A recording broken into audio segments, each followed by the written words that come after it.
tel instant que vous avez le sentiment d'une submersion, de ne plus reconnaître votre pays, de ne plus reconnaître les modes de vie ou la culture. Dès cet instant-là, vous avez rejet. Bon.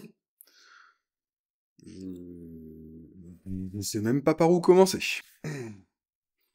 Allez, salut tout le monde, bienvenue sur Parlons Chiffres. La question du jour, c'est: peut-on parler de submersion migratoire dans notre pays? Non, c'est pas ça. La question du jour, c'est: avant d'essayer de savoir s'il y a une submersion migratoire, il faudrait essayer de savoir qu'est-ce que ça veut dire submersion migratoire, au juste, hein? Est-ce que ça a du sens? Est-ce que c'est une formule, un artefact de discours? Ou est-ce que c'est un vrai concept auquel le jeu pourrait apporter une réponse, un debunk ou je ne sais quoi, au moyen de mes armes préférées, les chiffres et les statistiques? En somme, la question que je me pose, c'est: est-ce que c'est même nécessaire d'essayer de débunker un truc pareil? Aujourd'hui donc, on va parler chiffres, bien sûr, on est là pour ça quand même, hein, mais on va aussi parler mots. Et ça a l'air con dit comme ça, oui je sais, mais vous allez voir, j'ai un plan. Vous n'avez pas pu passer à côté, et en plus si vous regardez cette vidéo, c'est probablement que le sujet vous a interpellé au fil de ses utilisations médiatiques, mais on a un Premier ministre, il s'appelle François Bayrou, et rien que de le dire à voix haute, je me sens sale comme dans une dystopie qui serait sale, qui, dans une émission de télé sur LCI, mais aussi dès le lendemain au sein de l'Assemblée nationale elle-même, a établi un diagnostic social, une opinion présentée comme un fait, au sujet de l'immigration. Et donc, Quiconque s'est confronté à la situation à Mayotte, et ça n'est pas le seul endroit de France, mesure que le mot de submersion est celui qui est le plus adapté parce que tout un pays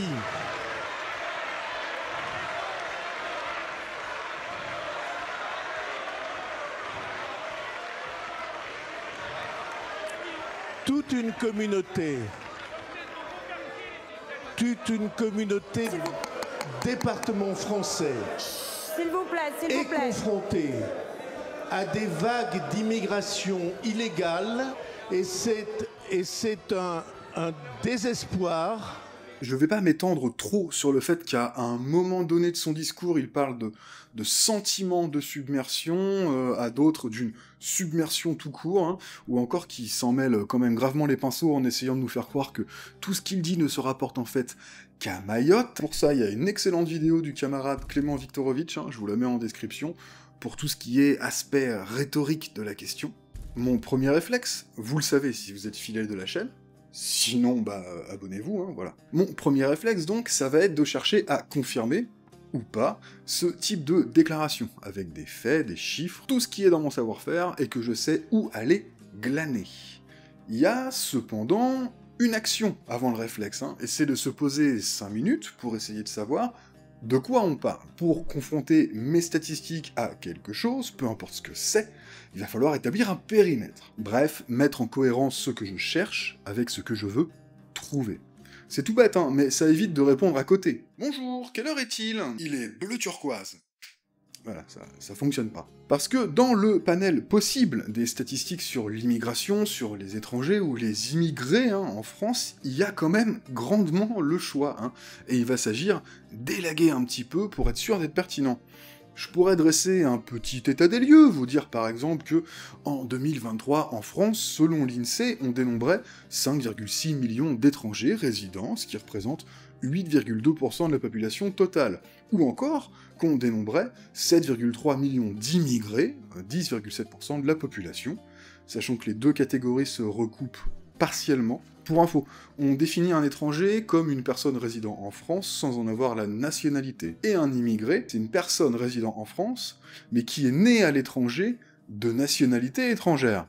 Une personne immigrée peut être de nationalité française, si elle a acquis la nationalité au cours du temps, et c'est le cas de 2,5 millions d'entre elles. Statistiquement, la condition d'étranger, elle peut évoluer, on peut acquérir la nationalité française, c'est possible, alors que la condition d'immigré, elle est permanente, parce que c'est le lieu de naissance et la nationalité à la naissance qui compte. La condition d'immigré ou d'étranger est attachée à la personne, hein, c'est important, parce que j'en vois venir certains, elle ne se transmet pas de génération en génération. On peut être fils ou fille d'immigrés, mais on n'est pas immigré de deuxième génération, hein. Ça c'est une expression de la langue courante, qui a la fâcheuse tendance à déplacer la condition des parents sur celle de leurs enfants, et ça, c'est pas très républicain. J'avais développé ces deux notions dans des vidéos précédentes, hein, je vous laisse aller checker ça, si ça vous intéresse. Voilà pour le constat en 2023, maintenant, pour qu'il y ait submersion, il faudrait qu'il y ait une sorte de vague, et une vague, vous le savez, ça bouge. Sinon ça n'a pas de sens. Et donc on pourrait essayer de regarder comment cette population étrangère et ou immigrée a évolué dans le temps. Je pourrais vous montrer ce graphique, par exemple, où on constate qu'effectivement, il n'y a jamais eu autant d'immigrés ou d'étrangers qui résident en France qu'actuellement. Et on pourrait s'arrêter là, regarder le graphique monter, et puis et conclure comme un gland. Sauf qu'il faut, bien entendu, ajouter une pincée de contexte. Et rappeler que si la proportion d'étrangers et d'immigrés dans la population a en effet triplé depuis un siècle, eh ben, c'est le cas dans un peu tous les pays, en fait. Vous n'êtes pas sans savoir que depuis un siècle, les échanges internationaux, ça s'est un petit peu développé, hein, autant pour les personnes que pour les biens et les marchandises. Oui, les capitaux aussi, oui, je sais, mais ça on pourra en reparler un autre jour. Que ces échanges internationaux se sont développés à la faveur d'une plus grande accessibilité des moyens de transport, qui permettent d'aller de pays en pays, de traités ou d'accords internationaux, Schengen par exemple, qui garantissent la libre circulation. Bref, avec ce qu'on a appelé la mondialisation ou la globalisation, qui comprend aussi une meilleure connaissance de ce qui se passe à l'étranger, une diffusion internationale des cultures, alors de certaines cultures, ça aussi on pourrait en reparler, ne serait-ce que par les productions culturelles. Ajoutez à ça des conflits, ou des guerres qui n'ont pas cessé, ou des enjeux autour des migrations pour cause de changement climatique, qu'il va bien falloir anticiper à un moment ou à un autre. Et oui, les humains, dans l'histoire récente, ont rarement autant bougé de chez eux. Tiens, alors rien que vous, quand vous déménagez, oui, je pense qu'une bonne partie d'entre vous ont déjà déménagé, eh ben, vous avez été, quelque part, des migrants. Vous avez migré, même si c'était seulement d'une ville à l'autre, même au sein de la même région.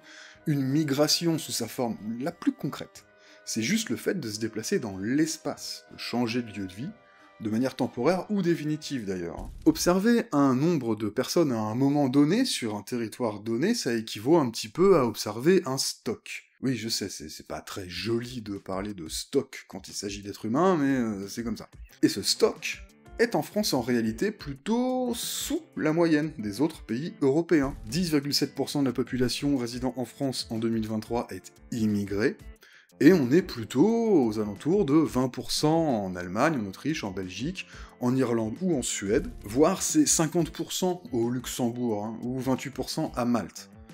Bon, il s'avère que c'est des paradis fiscaux, donc ils accueillent beaucoup de populations étrangères. Donc on peut pas vraiment les prendre comme exemple. Sachez juste que ça existe, et que c'est ça, leur taux de population immigrée, là-bas.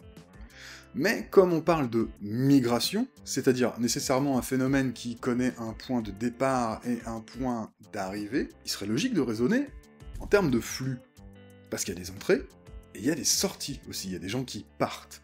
Et ce serait dommage, en raisonnant uniquement en stock, d'essayer d'additionner le nombre de personnes présentes à un moment T, année après année, et d'en conclure qu'on est véritablement en face d'un grand remplacement.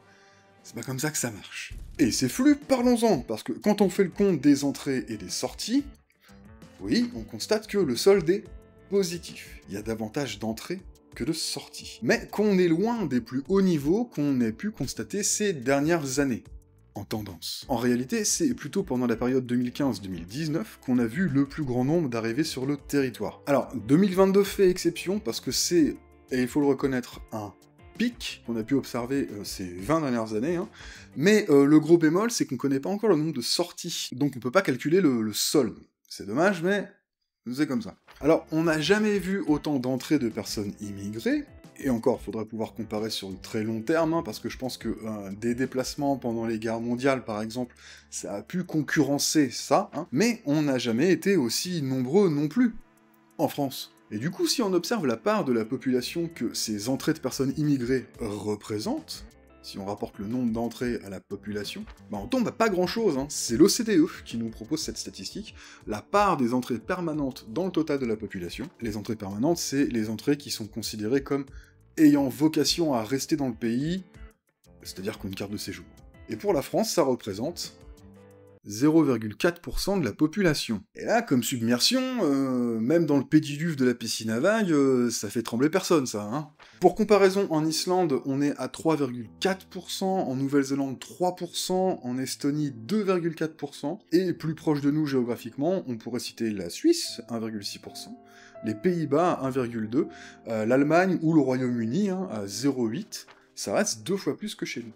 En fait, il n'y a que 7 pays de l'OCDE qui font moins que nous. On est donc dans le bas de classement de l'accueil d'immigrés, comparativement à la taille de notre population. Tiens, d'ailleurs, les États-Unis, ils sont en dessous de nous, hein. Chez eux c'est 0,3, hein, et ça risque pas d'augmenter dans le futur, apparemment. Tout ça dans un contexte changeant, parce qu'en 2022, par exemple, les nouveaux arrivants proviennent surtout d'Europe.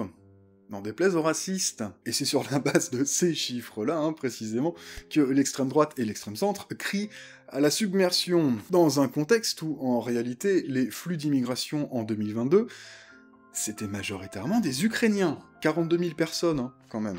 Et après, des Algériens et des Marocains, 21 000 chacun, à peu près. Et même si vous avez envie de faire des amalgames, hein, bah non, c'est pas la même nationalité, et ça change pas le fait que 40% des nouveaux immigrés, c'était des Européens, 35% des Africains, 16% des Asiatiques par exemple, et le reste du monde. On pourrait aussi essayer de brosser un portrait de qui sont ces étrangers et ces immigrés qui vivent en France, parce que ça permet de les humaniser, hein, et que manifestement c'est nécessaire aujourd'hui de réhumaniser les êtres humains. Voilà où on en est, et on pourrait montrer qu'on compte environ 430 000 étudiants étrangers, par exemple.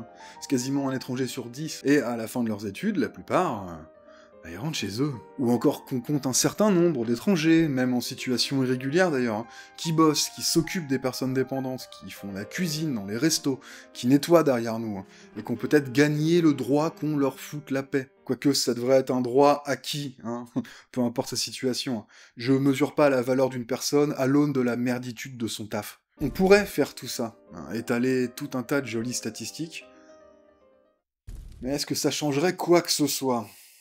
Ma question c'est, est-ce qu'on peut combattre une panique morale, la submersion réactionnaire, avec les outils de la raison, je mets des guillemets ? Ou plutôt, est-ce que donner des faits, des chiffres, des études, ça suffit à convaincre ? Est-ce que ça suffit à retourner les opinions ? Vous l'avez deviné, je pense que non. J'ai longtemps pensé que oui. Mais l'observation me force à admettre que non. Je fais le boulot, hein, évidemment, hein, parce que c'est ce que je sais faire, et ça me permet, à mon petit niveau, de pas rester les bras croisés, c'est mon côté colibri résiduel, mais je suis pas certain qu'on puisse combattre un adversaire politique en reprenant ses outils, son vocabulaire, ses catégories. Une opposition qui se tient un peu debout, à mon sens, ça propose les siens d'outils, de vocabulaire, de catégories, de vision du monde. Et que c'est comme ça qu'on gagne. Alors est-ce qu'il faut débunker la notion de submersion migratoire, ou est-ce qu'il faut juste la balayer d'un revers de la main, comme le torchon sale de la pensée qu'elle est ? Parce que, vous l'avez compris je pense, hein, mais l'utilisation de submersion migratoire, c'est juste un euphémisme. Hein. Pour l'extrême droite, c'est une manière polissée de parler de grand remplacement. Vous avez tout, vous avez tout. Vous avez la métaphore marine, vous avez la noyade, la suffocation. Tout comme, d'ailleurs, parler d'immigration, au sens large, ça leur permet de masquer gentiment le fait qu'en vrai, ce qui gêne ces gens-là, c'est les Noirs et les Arabes. Mais ça se fait plus de dire ça au grand jour, donc on dit immigration, hein, et ça passe plus crème. Mais vous savez ça. Alors, est-ce qu'il faut s'épuiser à débunker les énormités des adversaires ? Et si on commence à essayer de débunker la submersion migratoire, le risque qu'on prend, c'est de valider implicitement le concept. Parler à partir de ce pseudo-concept, c'est quelque part le justifier. En tout cas, c'est justifier qu'il y a quelque chose à en dire. Alors que non. Alors bien sûr, on peut prendre le contre-pied, on peut tenter de produire des chiffres, des études, des faits qui vont montrer qu'on n'en est pas là, qui vont donner des informations fiables sur l'état du phénomène immigration. Combien d'entrées, combien de sorties, combien d'étrangers, combien d'immigrés, c'est quoi un étranger, c'est quoi un immigré, qui sont les étrangers, les immigrés présents en France, quels sont leurs profils, est-ce qu'on prend bien en compte les clandestins, est-ce qu'on sait qui ils sont, etc. Tenez, un truc, vous pourrez éventuellement, à la limite, parler de submersion, même si je préférais que vous employiez un vocabulaire plus neutre, hein, plus factu, moins dans la connotation. Mais vous pourrez éventuellement parler de submersion quand vous serez dans la situation du Liban, qui a accueilli ces dernières années 1 800 000 réfugiés, après la guerre civile syrienne, alors que le Liban, c'est 4,5 millions d'habitants, officiellement. Là, ouais, tu pourras te plaindre et dire submersion, hein. Enfin, tu pourras surtout appeler à l'aide.